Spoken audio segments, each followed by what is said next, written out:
শেখ হাসিনার রায় ঘিরে একটি মহল নৈরাজ্য সৃষ্টির পায়তারা করছে বলে মন্তব্য করেছেন বিএনপি মহাসচিব মির্জা ফখরুল ইসলাম আলমগীর। তিনি বলেন, রায় ঘিরে দেশে আতঙ্ক বিরাজ করছে, নৈরাজ্য সৃষ্টি করলে দেশবাসীকে রুখে দেওয়ার আহ্বান জানান বিএনপি মহাসচিব। এদিকে দলটির স্থায়ী কমিটির সদস্য ডক্টর খন্দকার মোশাররফ হোসেন বলেছেন, বর্তমান অন্তর্বর্তী সরকার গণভোট আয়োজনের তারিখের বিষয়ে যে ঘোষণা দিয়েছেন তা গ্রহণ করেছে বিএনপি। আরও জানাচ্ছেন শামীম চৌধুরী। মাওলানা আব্দুল হামিদ খান ভাসানীর ৪৯তম মৃত্যুবার্ষিকী উপলক্ষে জাতীয় প্রেসক্লাবে আলোচনা সভার আয়োজন করে বিএনপি। আলোচনা সভায় দলটির মহাসচিব মির্জা ফখরুল ইসলাম আলমগীর বলেন, শেখ হাসিনার রায় ঘিরে দেশে আতঙ্ক বিরাজ করছে, সংকট মোকাবিলায় সবাইকে ঐক্যবদ্ধভাবে কাজ করার আহ্বান জানান তিনি। আগামীকাল ফ্যাসিস্ট হাসিনার গণহত্যার বিরুদ্ধে যেটা ট্রায়াল হয়েছে তা রায় বেরোবে।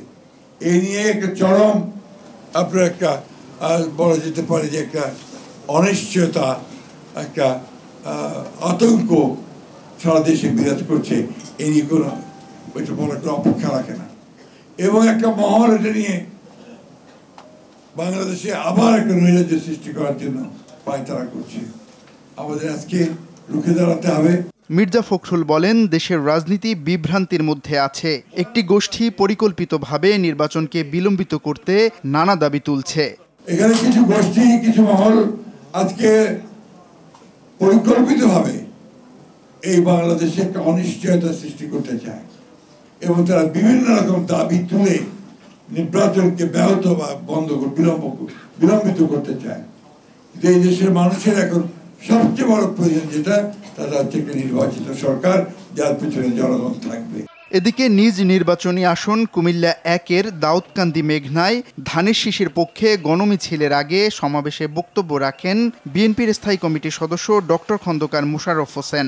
গণভোট এবং জাতীয় সংসদ নির্বাচন একদিনে করার জন্য ঘোষণা দিয়েছে। এই একদিনে এটা করার জন্য এটা কিন্তু আমাদেরও এটা একটা আমাদের দাবি ছিল, তাই বিএনপি সেটাকে সমর্থন করে, এবং এর জন্য কিন্তু যেভাবে এই সরকার সর্বশেষ ঘোষণা দিয়েছে, আমরা কিন্তু বিএনপি সেটাকে সমর্থন করেছি। ভোলার তজুমউদ্দিনে উপজেলা বিএনপি আয়োজিত সংবর্ধনা অনুষ্ঠানে বিএনপির স্থায়ী কমিটির আরেক সদস্য মেজর অবসরপ্রাপ্ত হাফিজ উদ্দিন বলেন, গণভোটে 4টি প্রস্তাব পৃথিবীর কোথাও দেয়া হয়নি। যে গণভোটের জন্য আলাদা দিন ঠিক করলে রাষ্ট্রীয় সম্পদের অপচয় হবে, আমরা সেই জন্য এটাই যুক্তিযুক্ত হয়েছে যে একই দিনে জাতীয় সংসদ নির্বাচন এবং গণভোট অনুষ্ঠিত হবে। অন্যদিকে বিএনপির ভারপ্রাপ্ত চেয়ারম্যান তারেক রহমানের নির্দেশে পটুয়াখালীর ছোট বিঘাই গ্রামের অসহায় প্রবীণ আব্দুল গনি জমাদ্দার দম্পতিকে সহযোগিতা প্রদান শেষে দলটির সিনিয়র যুগ্ম মহাসচিব রুহুল কবির রিজভী বলেন, এখনও ডক্টর মোহাম্মদ ইউনূসের নেতৃত্বাধীন বর্তমান অন্তর্বর্তী সরকারের প্রতি আস্থাশীল বিএনপি। ডক্টর ইউনূস সাহেবকে এটা অবশ্যই বিবেচনায় নিতে হবে।